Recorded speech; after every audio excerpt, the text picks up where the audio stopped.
नमस्कार, मैं कमलेश कबीर आपका एक बार फिर स्वागत करता हूं इस नए एपिसोड में। आज के इस एपिसोड में हम बात करने वाले हैं गांधी परिवार की।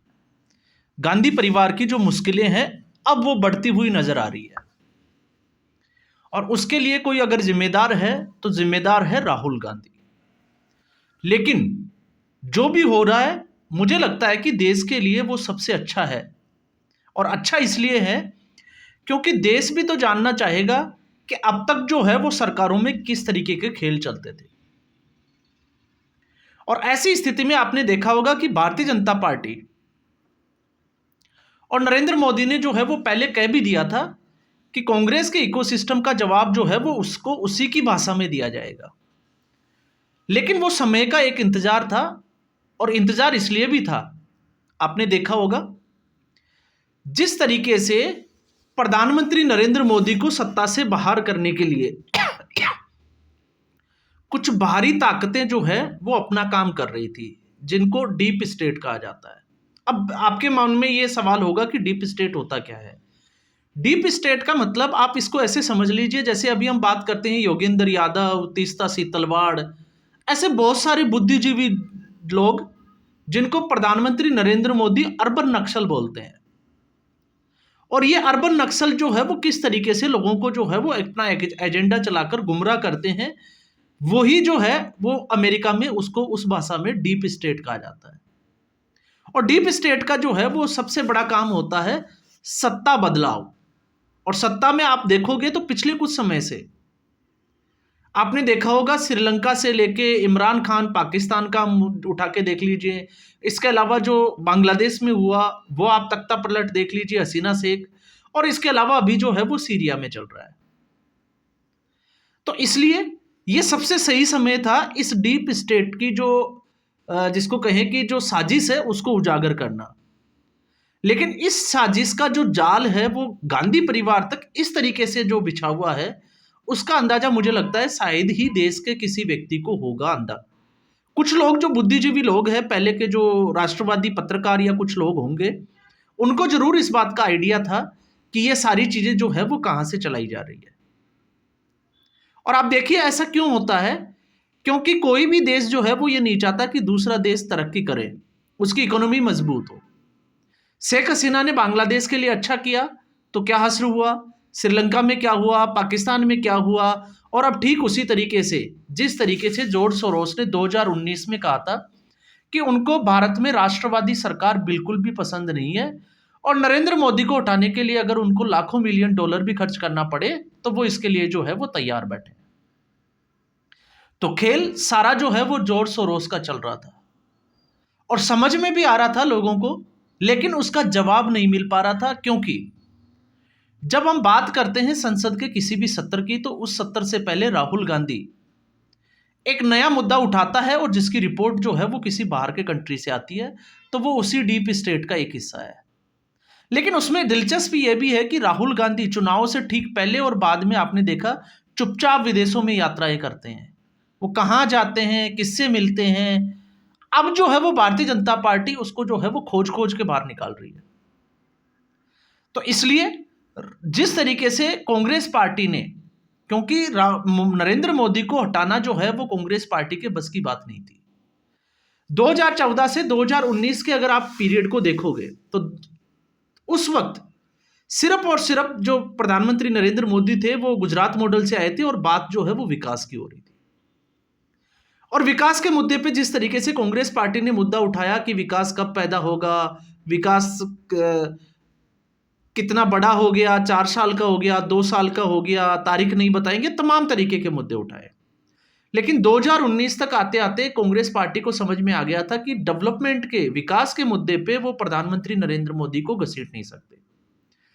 इसलिए उन्होंने जो है वो प्रधानमंत्री नरेंद्र मोदी की जो इमेज है उसको डेंट करना शुरू किया और उसमें लेके आए राफेल।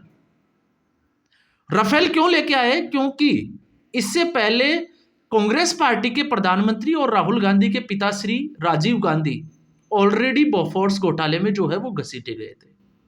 और मामला आप लोगों को याद ही होगा, मामला था ये 1986 के बाद का, 1987 का। और उस वक्त आपने देखा होगा कि कांग्रेस पार्टी की तरफ से स्वीडिश कंपनी के साथ में 400 तोपें, बोफोर्स तोप जो थी वो खरीदने की एक डील की गई थी। और उस डील के होने के 3 हफ्ते बाद में ही जो है वो स्वीडिश रेडियो पे जो है वो इसके घोटाले को लेकर बात चल गई थी, दलाली को। तो ये खबर जो है वो है 24 मार्च 1987 की। ये मामला जो है वो 87 का है। और उसके बाद में इस मामले में पहली जो एफआईआर कटी थी वो 1990 में कटी थी। लेकिन साथ में आपको पता होगा इस बार उस वक्त जो है वो विश्वनाथ प्रताप सिंह रक्षा मंत्री थे और उनको दबाव में आकर इस्तीफा तक देना पड़ा था। लेकिन इंटरेस्टिंग बात यह है कि उस घोटाले में राजीव गांधी के साथ में एक नाम और था, और वो था क्वात्रो की, जो अब भारतीय जनता पार्टी उसको उठाती है।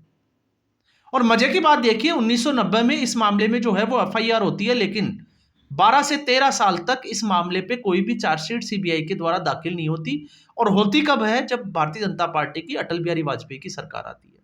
लेकिन जैसे ही यूपीए 1 सरकार आती है तो राजीव गांधी को क्लीन चिट दे दी जाती है। उसके बाद में 2005 में जो हिंदुजा ब्रदर्स जिनके ऊपर ये आरोप लगा था उनको भी क्लीन चिट बरी कर दिया जाता है। और 2011-12 तक आते आते जो है वो इस क्वात्रो की क्वात्रिको की भी जो है वो बरी कर दिया जाता है।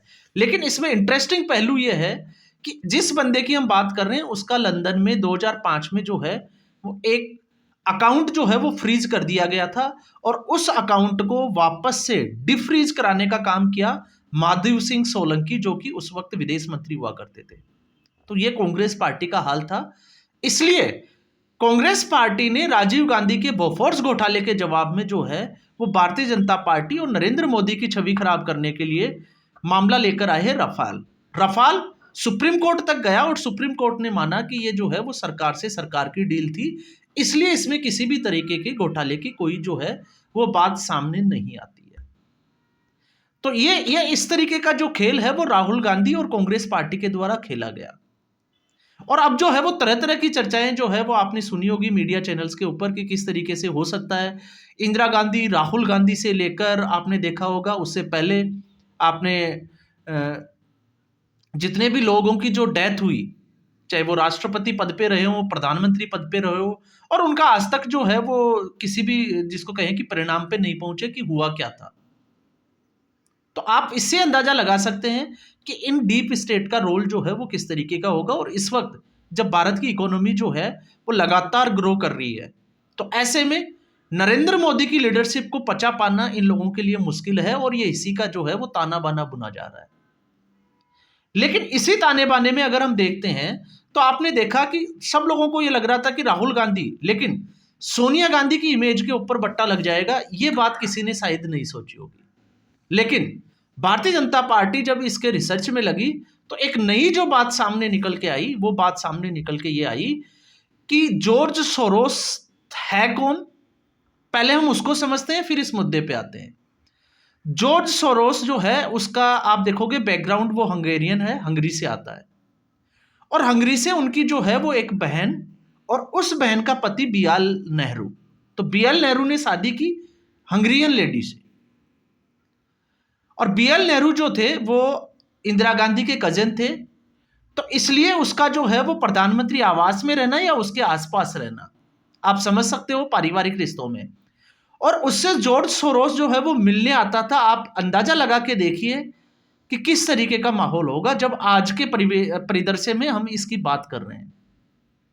और उसी जॉर्ज सोरोस का जो वित्त पोषित जो फाउंडेशन है, जिसको जॉर्ज सोरोस जो है वो फंडिंग करता है, FDLAP, उसकी सह निर्देशक निकली सोनिया गांधी।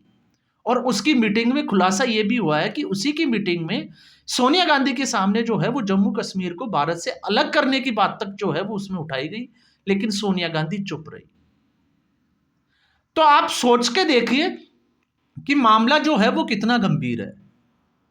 फिर आप चाहे नटवर सिंह की किताब को उठा के देखिए कि नटवर सिंह ने तो चिट्ठी भी लिख दी थी सोनिया गांधी को कि ये जो जितने भी जो एजेंट्स हैं वो घूम रहे हैं और सारी जो प्राइवेसी सिक्रेसी जो है वो लीक हो रही है। तो लीक कैसे हो रही है? तो अब आप इसको जो है वो आप इसको इस तरीके से समझ सकते हैं।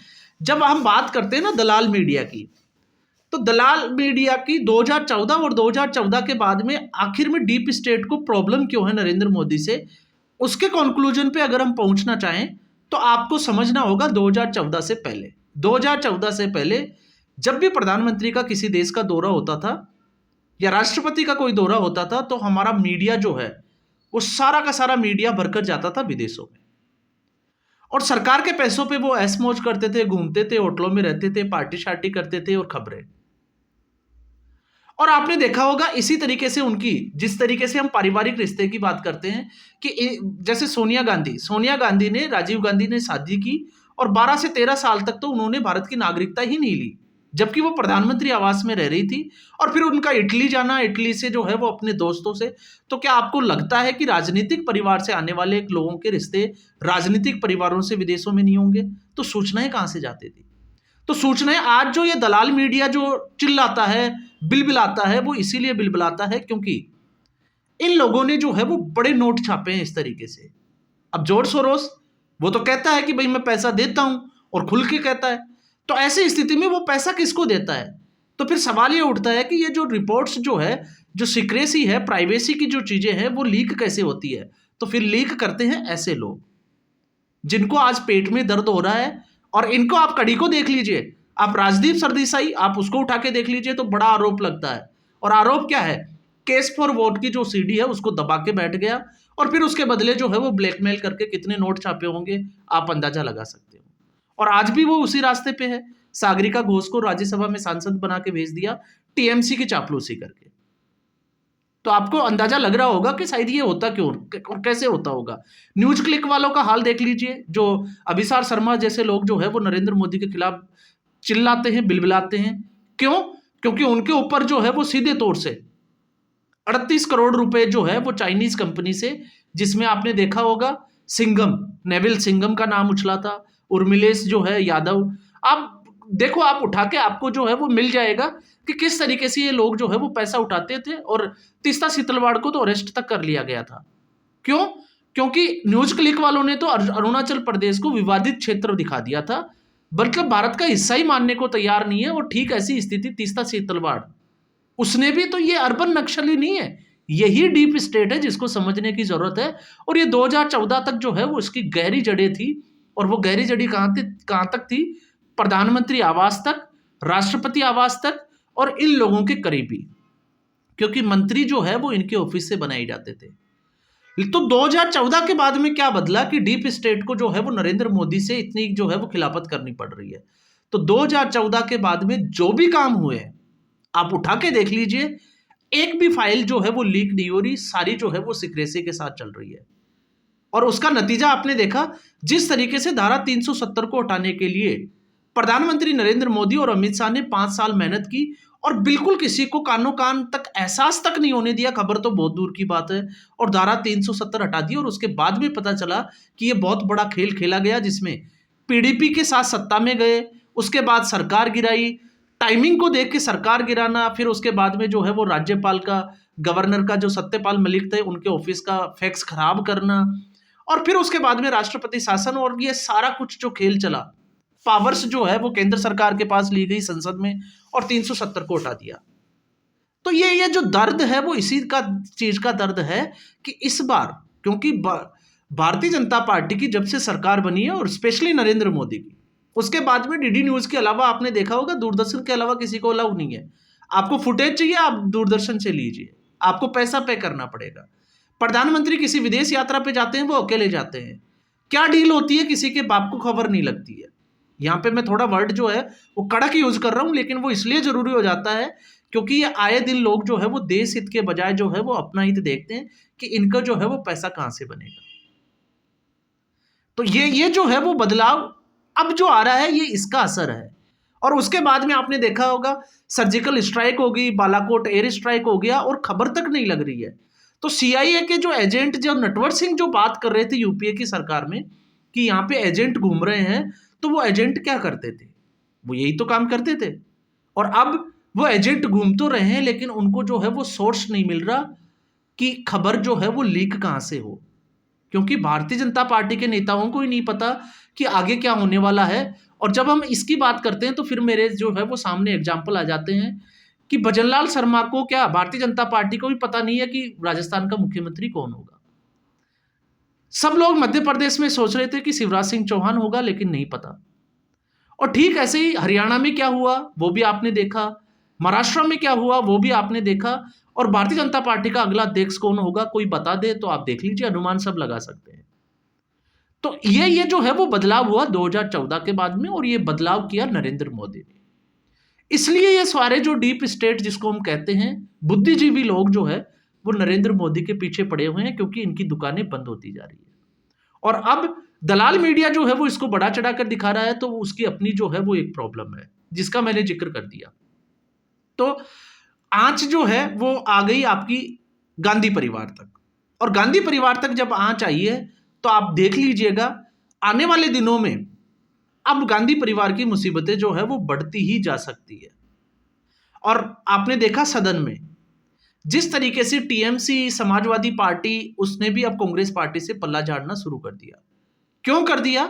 क्योंकि अडानी के जिस मुद्दे के ऊपर राहुल गांधी संसद को नहीं चलने देते, तो भारतीय जनता पार्टी, जिसको यह गलतफहमी है कि भारतीय जनता पार्टी का काम नहीं हो रहा, तो भारतीय जनता पार्टी और उसके सांसद अपना काम जो है वो बखूबी कर रहे हैं।